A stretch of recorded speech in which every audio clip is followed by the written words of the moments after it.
All right, guys, here we go. So, what about this graphic? So, we have an actual image of a rebel in 2026 with the big no thanks down at the bottom, like the big, like, just no. So, let's talk about it. It has been nothing but noise coming at us for well over 10 years now. I mean, at least 2015, 2016. I remember talking about it very explicitly in live videos. Like, if you guys have been following me for a while, you could go back for like 10 years ago and hear me talking about how, things are feeling super weird. It's like they're pulling down vibes very intentionally. And basically just feeding us anger and very much like pulling us into these sides consistently. And that is still going on. So, all of this, side stuff and all of this anger and all of this division and all of this fear. And the truth is, like, it never came from the light. Like, for a lot of people, they really feel like they're latching on to something good and they're latching on to something that they can believe in.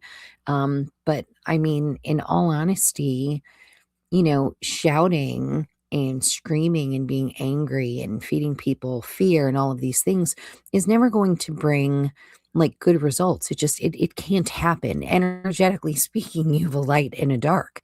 And so all of those things would be on the darker ends of, well, everything. That there's just nothing light about that.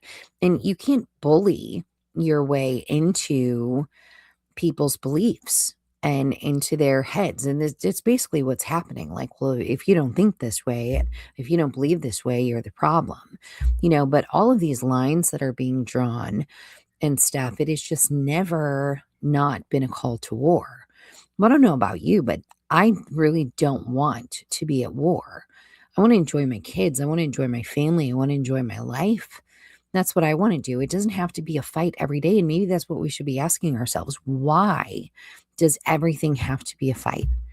So I think that, really taking a stance at this point and just tuning it out and saying no more, we're going to get a whole lot farther by taking that approach and taking those steps than we ever will all of this screaming and shouting and anger and all of the nastiness, right? So down at the bottom of my cute little graphic, we have humans choosing peace on purpose. So that's it, man. That is the invitation. Choose peace on purpose. Be peaceful. Walk away from the noise, turn it off, and be love, express love. If you want to have a conversation with someone and whatever, go for it, but be kind. Stop the hate. All right, we'll see you. Bye.